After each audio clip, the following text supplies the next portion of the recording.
Hi guys, welcome to all of you. Welcome बच्चों। आज का जो हमारा क्वेश्चन है ये टाइम स्पीड डिस्टेंस का क्वेश्चन है और बहुत बेहतरीन क्वेश्चन है। हेयर एंड टोटोइज पे क्वेश्चन है। मैं पहले पूरा क्वेश्चन पढ़ता हूँ और फिर करते हैं मिलके इस क्वेश्चन को। So this question says that a hare and a tortoise decided to race each other. They begin running at the same time. After the hare gained a leap of 50 meters, he stopped to rest while taking for the tortoise to at least reach the point where he had reached. But he lost track of time, and when he woke up after 6 2 by 3 minutes, he saw that the tortoise had gained a leap of 50 meters. So he immediately started running and lost the race by 5 meters. What is the ratio of the time that the hare ran before going to sleep and the time he ran after waking from sleep?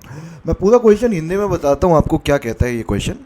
This particular question says that कि hair and tortoise दोनों ही एक particular point से एक साथ चलते हैं। मान लीजिए वो पॉइंट ए है।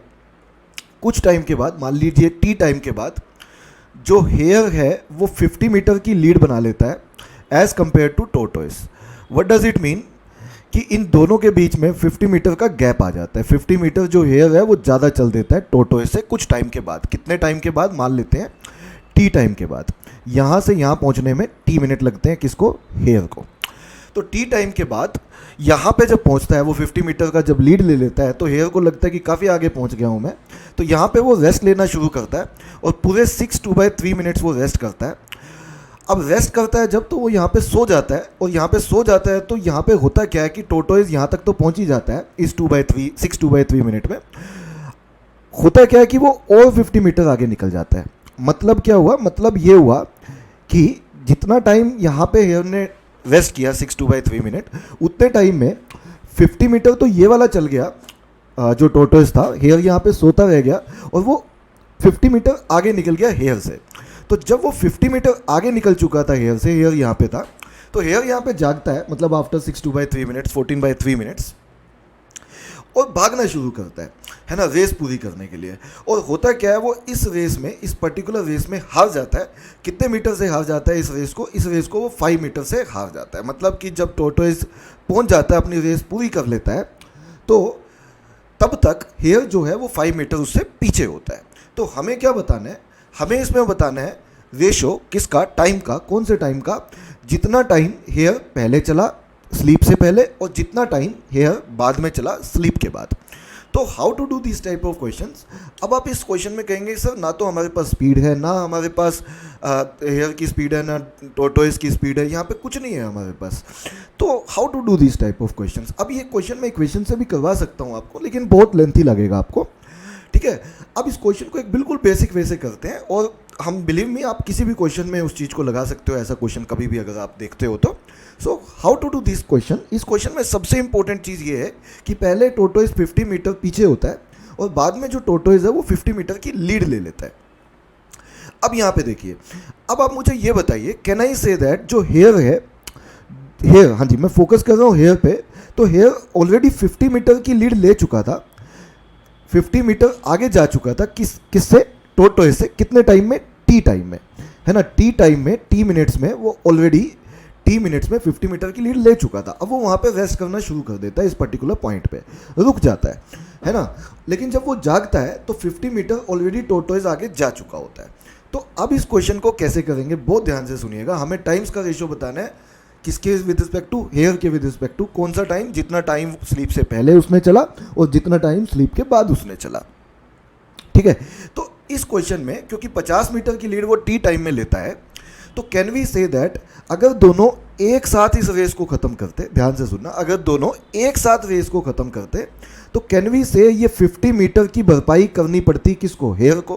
क्योंकि 50 मीटर ज़्यादा चलता है, 50 मीटर हेयर ज़्यादा चलता है उतने टाइम में जितने टाइम में टोटोइज उससे 50 मीटर पीछे होता है ना। तो हम ये बोल सकते हैं कि 50 मीटर की लीड लेने के लिए, मतलब ये 50 मीटर, अगला भी 50 मीटर चलने के लिए, मतलब रेस एकदम दोनों एक साथ खत्म करें तो उसके लिए टी मिनट लगेंगे। आपने कहा रेस तो एक साथ नहीं खत्म की भाई, रेस तो हार गया था हेयर। कितने मीटर से हार गया था? आप कहेंगे 5 मीटर से हार गया था। इसका क्या मतलब हुआ? भाई 50 मीटर की रेस पूरी 50 मीटर की अगर ये लीड कवर कर देता तो टी मिनट लगते। बोलो सही है, क्योंकि भाई 50 मीटर की लीड टी मिनट में कवर करता है यार। तो अगली भी 50 मीटर कवर करेगा, वो ज़्यादा 50 मीटर चलेगा कितने टाइम में, टी टाइम में, तभी रेस एक साथ खत्म होगी। बट रेस तो एक साथ खत्म नहीं हुई, हेयर जो है वो हार गया कितने मीटर से, 5 मीटर से। क्या इसका मतलब यही है कि टोटोइस को अभी 45 मीटर कवर करने पड़ेंगे, 45 मीटर की लीड लेनी पड़ेगी, या 45 मीटर जो है 50 मीटर में से जब वो 45 मीटर कवर कर लेगा relatively, can I say that, तभी तो वो 5 मीटर से हारेगा ना। आप सिर्फ हेयर पे फोकस करो, 50 मीटर की लीड वो टी मिनट में लेता है, अगली भी 50 मीटर की लीड को कवर करने के लिए उसे टी टाइम लगता है, लेकिन हमें पूरे 50 मीटर कवर नहीं करना, हमें सिर्फ 45 मीटर कवर करना है, अगला 45 मीटर कवर करना है, ताकि वो 5 मीटर से हार जाए। तो अगला 45 मीटर चलने के लिए उसे कितना टाइम लगेगा, तो कैन वी से 1 मीटर कवर करने के लिए उसे जो टाइम लगता है वो t/50 लगता है। क्यों, क्योंकि 1 मीटर, हाँ जी, 50 मीटर की लीड लेने के लिए टी मिनट, तो 1 मीटर की लीड कवर करने के लिए t/50 मिनट, और 45 मीटर को कवर करने के लिए कैन आई से दैट उसको जो अगला टाइम लगने वाला है, वेकिंग के बाद जो टाइम लगने वाला है, कैन वी से वो 9/10 मिनट्स, 9/10 टी मिनट्स लगने वाले हैं। ये कहाँ से आया सर, ये 9/10 टी बेटा 45 मीटर को कवर करने में टाइम लगेगा। आपने कहा 45 मीटर ही क्यों कवर किया, क्योंकि 5 मीटर से उसे हराना भी है। अगर पूरा 50 मीटर कवर कर लेगा तो रेस एक साथ खत्म करेंगे, क्योंकि अभी 50 मीटर का गैप है उनके बीच में, हमें 45 मीटर ही कवर करना है। तो 45 मीटर को कवर करने के लिए यूनिटरी मेथड लगा दिया, 1 मीटर को कवर करने के लिए t/50 और 45 को कवर करने के लिए into 45।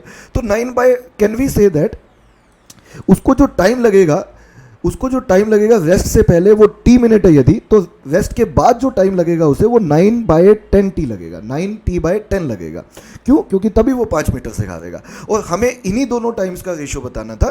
कौन से दो टाइम्स का, इन्हीं दो टाइम्स का, जितना टाइम उसने स्लीप से पहले लिया, रेस्ट से पहले लिया, और जितना टाइम उसने स्लीप के बाद लिया या रेस्ट के बाद लिया। मतलब स्लीप से पहले टी लिया, स्लीप के बाद उसने 9/10 ऑफ टी लिया, टी से टी यहाँ पे कैंसिल आउट हो जाएगा, यहाँ 1 बचेगा, क्रॉस मल्टीप्लाई करता हूँ तो रेशो आ जाएगी 10:9। तो 10:9 इस क्वेश्चन का आंसर होना चाहिए, और ये इस क्वेश्चन का सही उत्तर था। Answer option B would be the right answer of this question. I hope so आप लोगों ने ये वीडियो इन्जॉय किया, और अगर आपने अभी तक चैनल सब्सक्राइब नहीं किया बेटा, चैनल को सब्सक्राइब रखिए, मैं बढ़िया बढ़िया क्वेश्चन आपको आगे भी करवाता रहूँगा। Thank you.